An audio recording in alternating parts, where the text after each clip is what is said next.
Tường biết không, có rất là nhiều những người bạn của Quang Bảo khi mà xem chương trình đó thì đều hỏi rằng là ủa những cái cặp đôi lên đây chia sẻ câu chuyện là có thật hay không. Bởi vì làm sao mà có những cặp đôi mà người ta yêu xa mấy năm trời mà vẫn đến được với nhau, rồi làm sao có những cặp đôi mà mới yêu có 2 tháng thôi mà là quyết định là cưới. Thì Bảo chỉ trả lời rằng đó chính là cái sự kỳ diệu của tình yêu thôi, và chính vì đó cũng đã tạo nên cái sự thú vị cho chương trình. Và ngày hôm nay chúng ta sẽ cùng đến với 2 cặp đôi và hãy cùng lắng nghe những câu chuyện đến từ họ quý vị nha. Là em add Zalo, em thấy đã cho anh chơi tôi chắc khó quen, khó gần.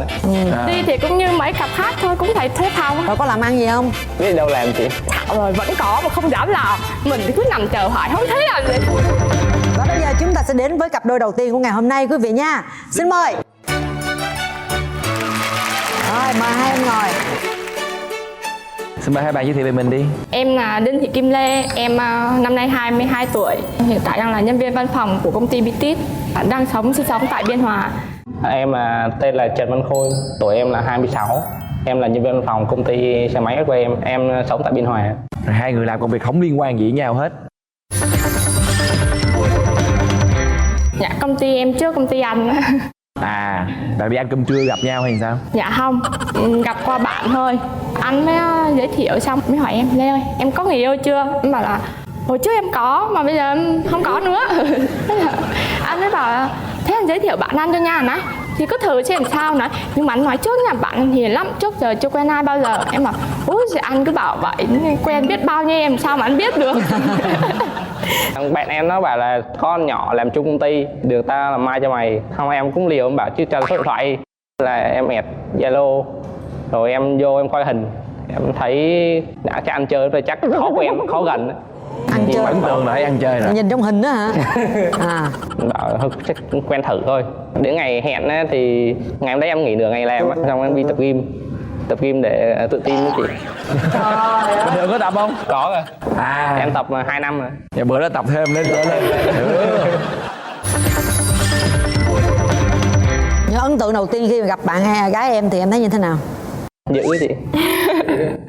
Lần đầu tiên gặp anh em bảo trời ơi sao mà lùn quá vậy. Mình cứ suy nghĩ trong đầu thôi, mà nghĩ chuyện sau này mà cưới đi giày cao gót làm sao mà xứng đôi vừa lứa được thôi. Mới gặp là tính tới chuyện cưới luôn rồi đó.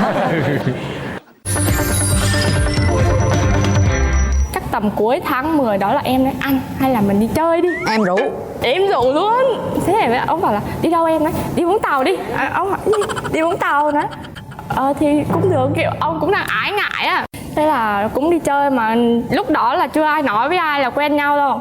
Đi thì cũng như mấy cặp khác thôi, cũng phải thuê phòng 2 ngày mà. Trời ơi, là ai chủ động thuê cái đó? Em thì xuống đến nơi đó xong rồi đi ăn rồi cũng có uống bia, xong về thế là ông mới hôn em xong rồi nắm tay, thế là tỏ tình luôn. Làm bạn gái nha em, làm luôn. Lúc đó là bạn nói hay là bia nói?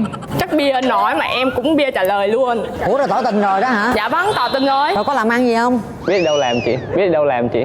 Biết gì đâu làm. Rồi ngủ thẳng cẳng luôn, không có đạo được gì cho người luôn. Lúc ấy nó say rồi chị. Thạo rồi vẫn có mà không dám làm. Mình cứ nằm chờ hỏi không thấy làm gì.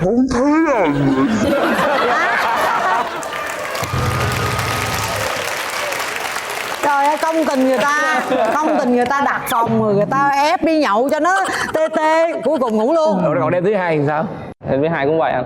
Đêm thứ hai nói vậy rồi, đánh tiếng vậy rồi mà hôm thứ hai cũng nắm tay hôn xong rồi ngủ ngay em. Hết luôn. Sau này em nhắc lại sau này có con kể cho bố mày kém lắm chứ, nghĩ sao mà 2 đêm cho cơ hội mà không làm ăn được một cái gì.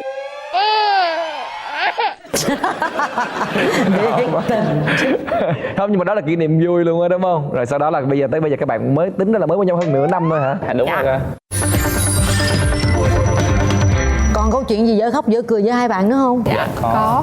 Có một cái hôm mà bạn em mượn tiền em á, kẹt trục trặc gì ấy, nó không có trả được em, nó không nói gì với em hết, thì em cũng tưởng là nó quỵt em á, lúc em buồn lắm.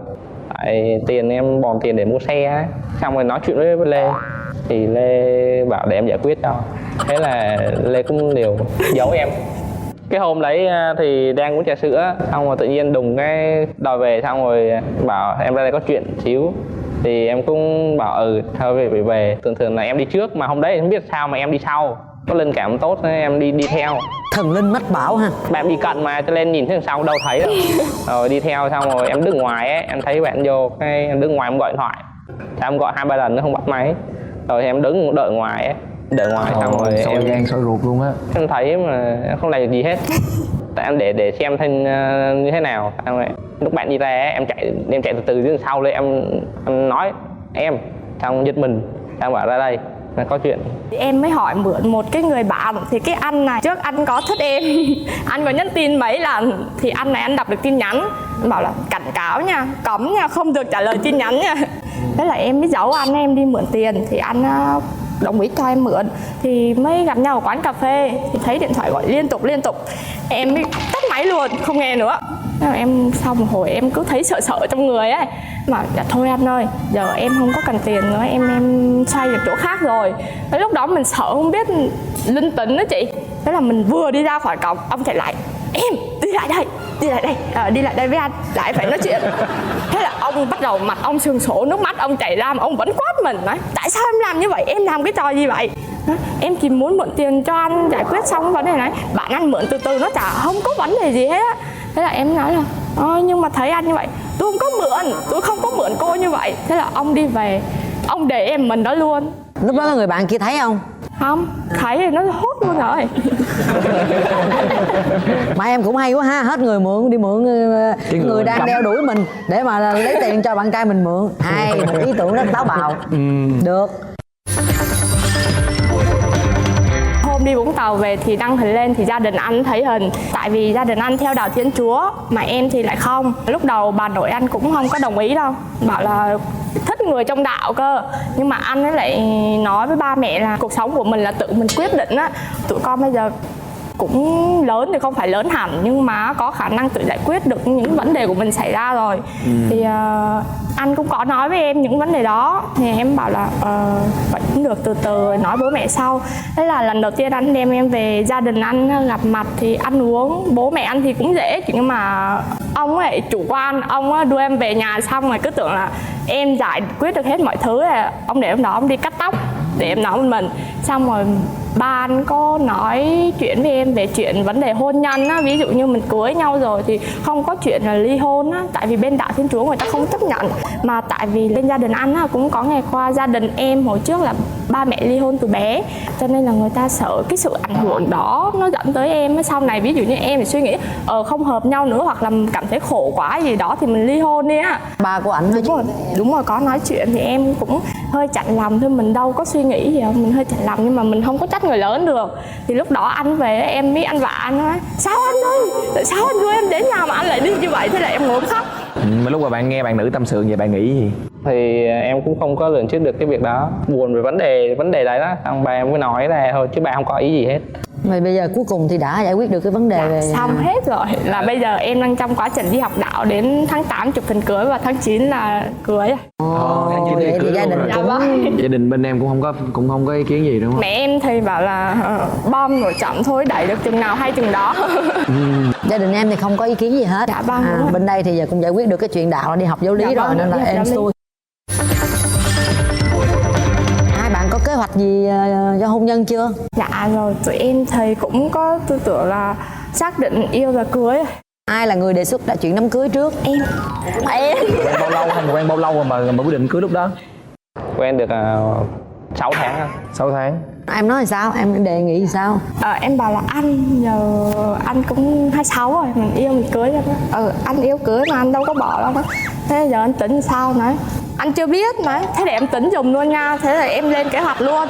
Rồi anh ok luôn. Ok luôn. Rồi. Nói chung là từ lúc cua, từ lúc gù, từ lúc gì bên đây làm hết. Chủ động hết. Nhưng mà mới quen nhanh như vậy rồi có hiểu hết tính nết của người ta chưa mà đòi cưới lẹ vậy? Biết tật xấu của anh không? Nhiều tật lắm chị, mà ba cái tật xấu duy nhất mà em muốn anh thay đổi đó là nói nhiều.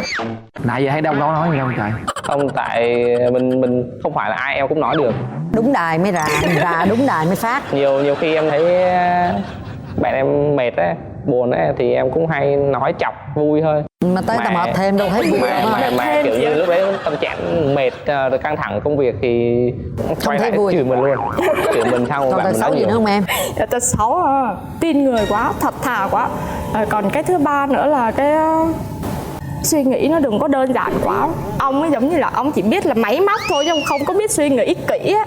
Em bảo là thôi nếu không vậy đi đâu cứ đưa em đi, em nghĩ dùm cho đỡ vì gây nhiều tật xấu, mệt lắm. Thì cái công việc người ta ảnh hưởng đến tính cách luôn mà. Chung là thật thà chất phác, ai nói sao nghe vậy, đúng không? Còn bạn nữ có cái gì không? Có nhiều mà. Nhiều lắm. Nói đi, khai hết đi em. Thôi em kể ít thôi về nhà nó công đêm nay nó hằn em. Sao gì là chuyện của em rồi em tự xử quyết. Nhất là nãy giờ như anh với chị thấy là nói nhiều có đó.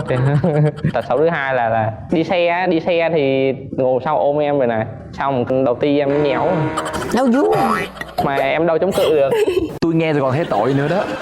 Thì khi em muốn bỏ tay ra khỏi xe luôn mà không được, nhéo đau quá thì không được rồi.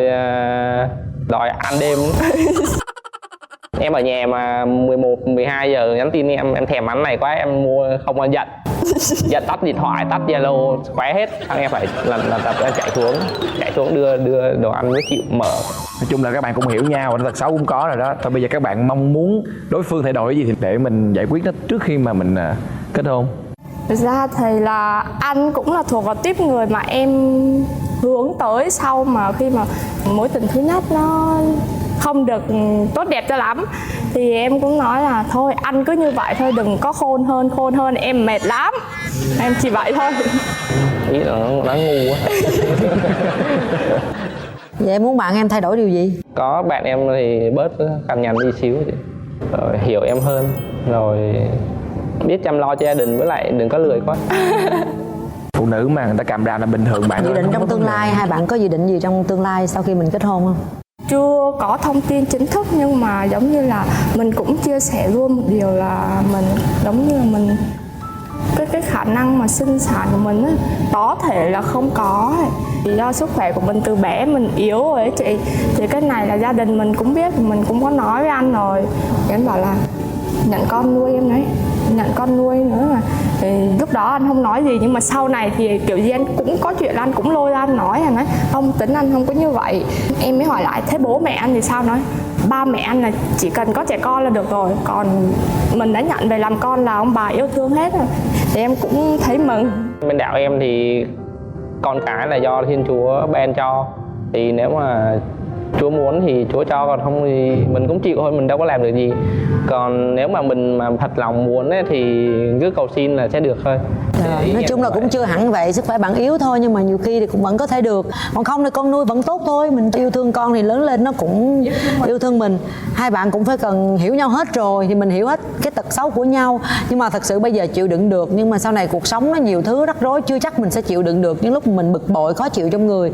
Cho nên là thời gian còn phía trước thì hai bạn cũng phải nên chỉnh sửa mình lại để cho cái cuộc sống của mình sau này nó nhẹ nhàng hơn. Đó, như vậy thôi, chúc hai bạn hạnh phúc rồi sẽ có những đứa con. Dạ vâng, em cảm ơn ạ.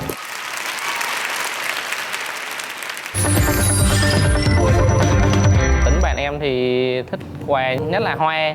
Có một lần em đi mua hoa tặng, vừa tặng xong cái chửi từ đấy đến về đến nhà luôn. Bảo tặng hoa về vứt thùng rác à. Tại vì sợ tốn kém á chị. Thì em tặng nó có một cái ý nghĩa riêng của nó. Ai cho lấy chứ mua được mua. Để tiền nó mua ly trà sữa uống ngon hơn. Có quà cho em. Thôi bữa nay không có được chửi nữa nha. Hoa hồng đẹp mà.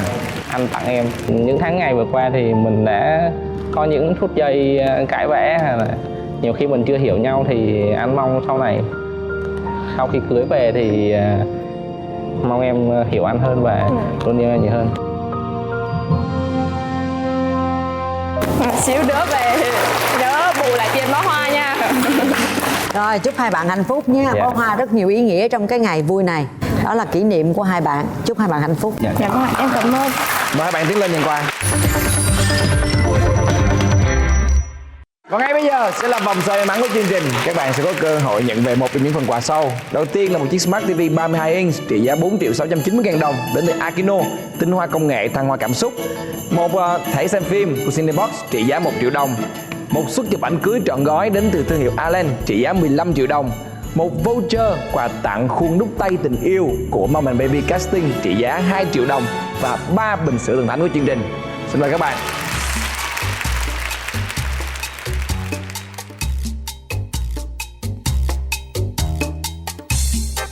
Rồi qua một suất chụp ảnh cưới. Một suất chụp ảnh cưới trọn gói đến từ thương hiệu Orlen trị giá 15 triệu đồng. Chúc mừng hai bạn. Phần thưởng cao nhất luôn đó. Một cái thư nó cũng hơi mắc cười một chút, gọi là thư xin yêu. Cái đó đơn ép yêu chứ xin yêu gì. Tôi muốn Vi chấp nhận tình cảm của tôi. Nếu Vi không làm vậy, hậu quả sẽ rất tàn khốc. Mẹ em nói thằng này có vấn đề gì thường kinh hay sao? Và bây giờ chúng ta sẽ đến với cặp đôi thứ hai. Xin mời. Rồi mời hai em. Hai bạn tự giới thiệu về mình đi. Em là Trần Văn Thanh, em 29 tuổi, hiện tại đang là kỹ sư dự án trong một công ty kỹ thuật ở quận Nhất. Là kỹ sư đúng không? Rồi, Rồi ok. mời em. Em tên là Trần Nguyễn Huyền Vi, năm nay em 22 tuổi. Em đang là chuyên viên môi trường. Em với Vi gặp với nhau là do làm chung một công trình. Đó là lúc Vi mới ra trường thì Vi chưa có làm đúng nghề của mình, và Vi làm bên an toàn công trình. Ấn tượng như thế nào?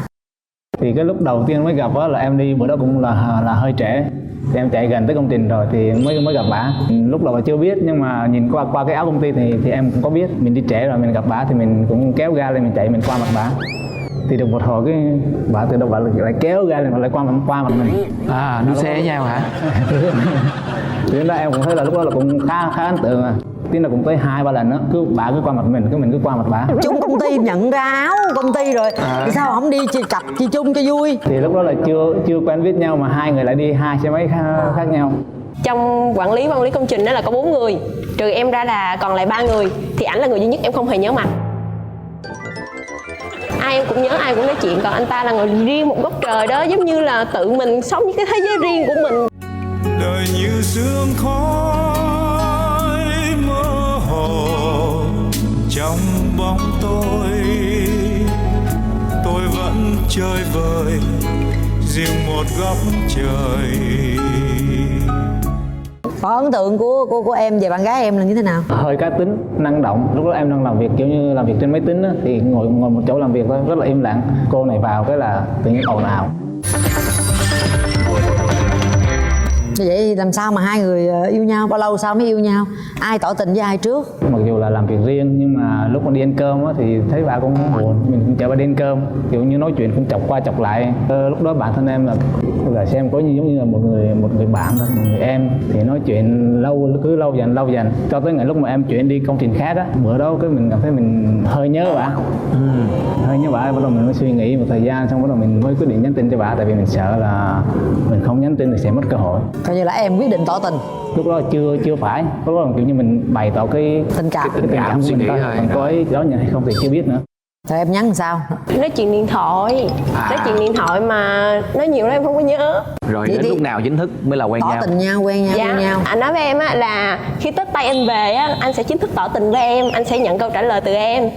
Nhưng mà trong thời gian đó anh thấy câu cái mồi mình chịu rồi đó, rồi ảnh tự làm tới tự cho quen nhau luôn. Anh không cần đợi tới tỏ tình, rồi tới tận khi mà gần sắp tới chuyện ba mẹ hai bên gặp nhau rồi đấy, anh vẫn chưa tỏ tình. Anh nói là anh về anh sẽ tặng cho em hoa hồng. Em nói bây giờ 200 bụt em còn không thấy nữa, đừng nói chi hoa hồng. Ai kêu em chịu làm chi? Như vậy rồi thì bây giờ mình lấy cái mốc nào để biết tới giờ này là hai bạn quen nhau được bao lâu rồi? Em và Vi gặp nhau thì lúc đó là vào tháng 8, nhưng mà điểm lúc đó em ra công trình khác á, ở Nghệ An á, em có viết cho Vi một cái thư, nó cũng hơi mắc cười một chút, gọi là thư xin yêu. Thư xin yêu. Không, đơn xin yêu. Đơn xin yêu. Em còn giữ cái đơn đó đây không? Đơn đó anh giữ. Hồi lúc mà em đưa cho mẹ em coi cái lá đơn đó đó, mẹ em bảo cái thằng này chắc nó có vấn đề rồi. Đâu đơn sao em đọc cho chị nghe coi. Gửi bạn Huyền Vi, tôi là Thanh. Nay tôi viết đơn này là vì tôi muốn Vi chấp nhận tình cảm của tôi, hứa với tôi là luôn tin tôi suốt đời. Lý do vì con tim tôi đã gửi cho Vi rồi. Nếu Vi không làm vậy, hậu quả sẽ rất tàn khốc. Tàn khốc và không ai có thể biết được. Yêu cầu Vi chấp nhận và chấp hành một cách tự nguyện. Yêu cầu chấp nhận và chấp hành một cách tự nguyện. Khoan, nhưng mà trả lại xíu cái đoạn tàn khốc là Cái gì mà sao? tàn khốc làm sao? Nếu người ta không nhận lời thì sao? Tâm trạng cũng đang vui cho nên mình viết như vậy thôi chứ. Vui ha. Rồi em nhận lá thơ này em thấy sao? Thì em nói rồi, đây là đơn ép yêu chứ không phải là Ai đơn... muốn lo lắng gì hả? Em nhận lời luôn hả? Chỉ được quyền đồng ý không quyền từ chối. Rồi em đem lá đơn này về cho mẹ em coi luôn hả? Mẹ em có lo không? Mẹ em nói thằng này có vấn đề gì thần kinh, có vấn đề gì thần kinh hay sao?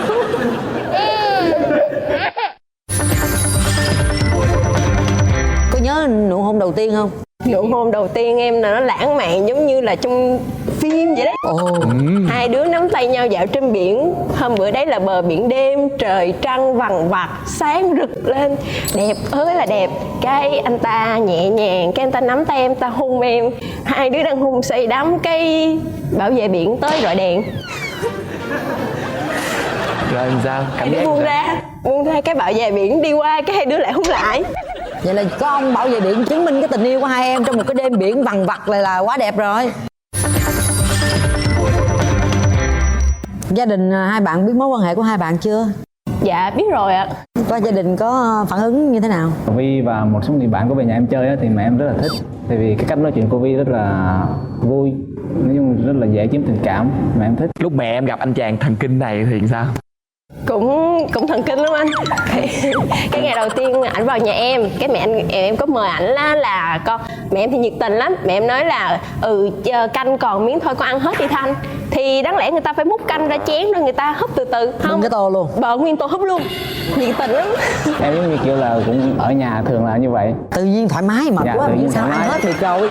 Nghe lời má. Lần đó là em nghĩ là tự nhiên thoải mái, nhưng mà nghe hôm sau cái Vi kể lại má nói vậy cái giật mình. Má nói sao? Mai nay thằng này có bộ tôi thấy nó thần kinh thiện. Thì đúng rồi, viết đơn xong rồi qua ăn uống mà không có coi gì. Còn chuyện gì dở khóc dở cười nữa không? Có một lần ta đi công tác về, em ra sân bay đó anh ta. Cái đợt đó thì may sao em gặp được diễn viên Lý Hùng. Wow, trời ơi, diễn viên Lý Hùng em nghĩ chắc cũng lớn tuổi rồi mà cơ bắp cuồn cuộn, con nhà giỏi, nhìn body thôi nhìn mà phát thèm luôn á. Cách xa đó là 10 mét, đó là tình yêu của em. Bạn ấy đi ra với thân hình ốm o, gầy mò, đen thui. Nhìn cái giống như là cảm xúc em cứ kiểu như là Bị tuột luôn. không phanh tuột mà cái eo xuống. Còn có một lần anh ta nhiệt tình lắm, anh ta cũng lãng mạn mà anh ta gọi điện cho em là anh ta ý là anh ta muốn em bắt máy lên là nghe anh ta hát. Mà bữa đó em bận, em đang tắm ở trên phòng em á, điện thoại em để dưới nhà ăn. Cái em nói ba ai gọi, ba bắt máy giùm con. Ba em bắt máy lên, nghe anh ta hát nguyên bài luôn. Không có cần nghe alo gì hết trơn á hả? Thần kinh nữa. Rồi ba em có nói gì không? Có. Thì với cái giọng hát nửa mùa của anh ta thì ba em nghe được chịu được chịu mất. Mà sao ba em chịu đựng giỏi vậy? Ông mất cười. Mà ba của bắt máy lên là vẫn im lặng để nghe em hát, không có cử động gì hết, cho nên em cứ tưởng đó là Vi rồi. Thì em cứ mãi mê hát. Em vừa hát xong thì ai lên tiếng trước? Ba nói sao? ba hỏi chứ mày hát gì tao nghe không rõ, mày hát lại đi.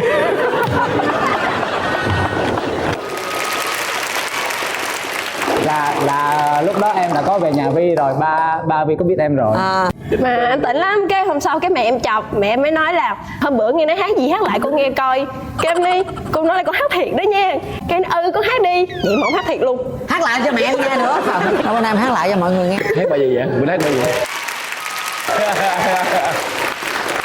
Dạ thì em xin phép hát một đoạn. Ngày đó em đã nói dối, em nói em chỉ yêu anh mà thôi. Vậy mà giờ đây em quay lưng đi, cho nước mắt anh rơi trong nghẹn ngào. Hèn chi ba nói mày hát gì tao không nghe gì trơn, đúng quá.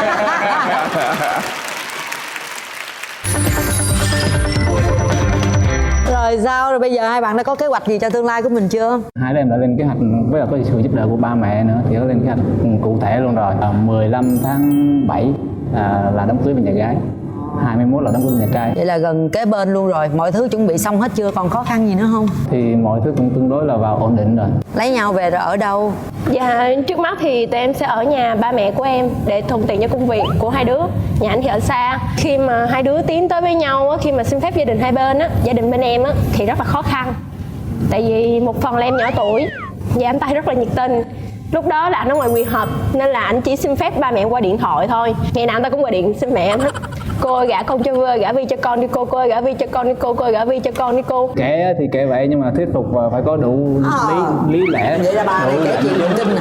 Tại vì như mẹ Vi nói là Vi còn nhỏ thì lúc đó em phải đưa những cái lý do ra để giải thích cho cô hiểu là cái sự nhỏ đó là nó như thế nào. Mẹ nói là hai đứa chưa có chín chắn gì đó thì em cũng đưa những lý do ra để thuyết phục. Nghĩa là em kiên trì thuyết phục. Dạ, một thời gian dài á, sau khi mẹ em đồng ý rồi là ổng không gọi điện nữa. Qua cầu rút ván.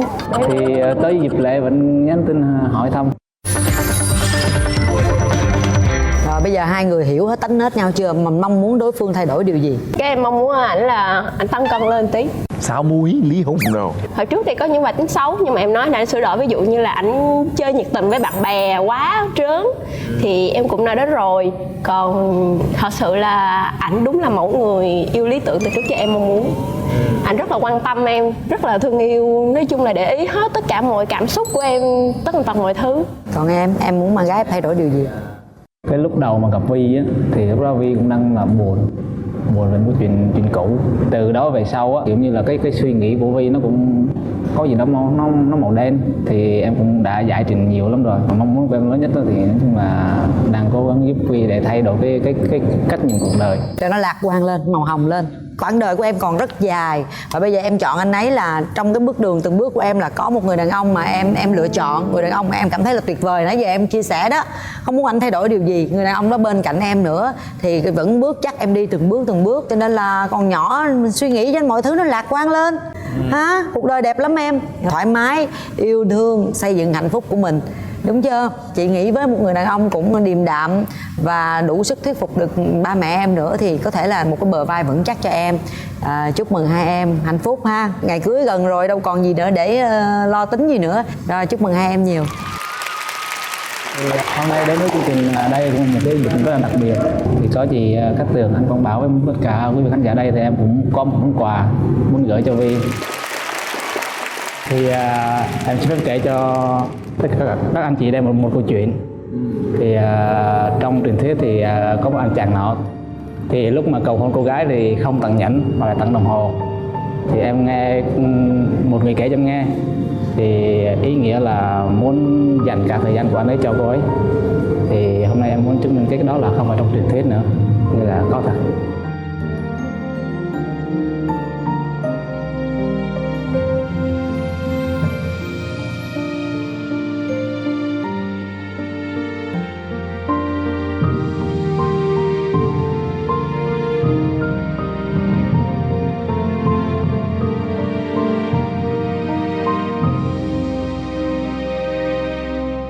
Thật ra là câu chuyện đó là dao động cuốn tiểu thuyết.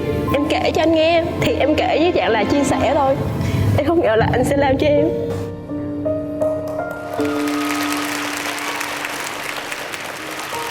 Rồi, dễ thương lắm. Chúc hai em hạnh phúc nhé. Những gì em hứa thì em sẽ cố gắng thực hiện được. Cô ấy còn rất là trẻ thì em hãy rộng lượng bỏ qua bên cạnh cô ấy và dìu dắt cho cái mái ấm gia đình của mình hạnh phúc nhé. Rồi, chúc mừng hai em. Chúc mừng hai bạn. Mời các bạn tiến lên nhận quà nào. Và bây giờ sẽ là vòng soi may mắn của Yêu Là Cưới. Các bạn sẽ có cơ hội nhận về cho mình là một chiếc Smart TV 32 inch trị giá 4.690.000 đồng đến từ Akino, tinh hoa công nghệ, thăng hoa cảm xúc. Một suất chụp ảnh cưới trọn gói 15 triệu đồng đến từ thương hiệu Allen. Một voucher quà tặng trị giá 2 triệu đồng đến từ Mom and Baby Casting. Và một thẻ xem phim trị giá 1 triệu đồng đến từ Cinebox. Ngoài ra, để kỷ niệm chúng tôi còn có 3 chiếc bình sữa thần thánh để dành tặng cho các bạn. Rồi. Xoay đi ạ.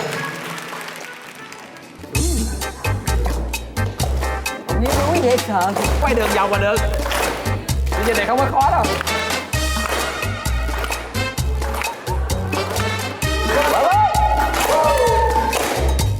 Dừng lại được chưa? Rồi. Hai bạn sẽ nhận về cho mình là một voucher quà tặng giá 2 triệu đồng đến từ Mom and Baby Casting. Hãy đến đó và đúc những cái khuôn tay thật là đẹp các bạn nha, những khuôn tay tình nhân. Chúc mừng hai bạn. Thưa quý vị, bây giờ thì thời lượng của chương trình đã hết rồi. Chúng ta sẽ gặp lại nhau vào thứ Bảy tuần sau vào lúc 15 giờ quý vị nha, trên kênh HTV7. Và quý vị cũng có thể theo dõi lại chương trình của chúng tôi thông qua kênh YouTube là MCV Media cũng như là cổng thông tin Love TV, và hãy luôn luôn ủng hộ cho chúng tôi. Yêu Là Cưới quý vị nha. Quang Bảo và Cát Tường xin chào và hẹn gặp lại ạ.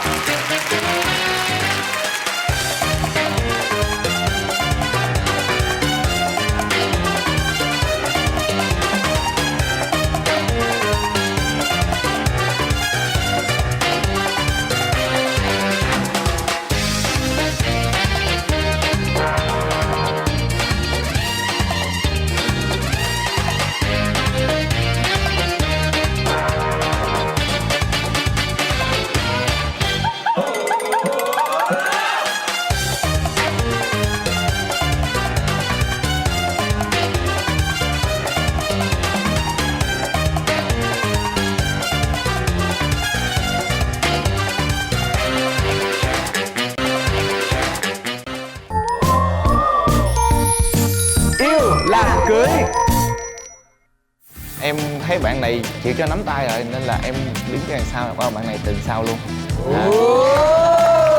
Ghen đủ thứ á, hỏi em đi khách sạn với người ta chưa, rồi gì tùm lum tùm la hết á. Mình thấy mình tức quá, mình nói làm với con gái người ta đẻ ra sao xong sẵn với mình dắt đi khách sạn hay sao á.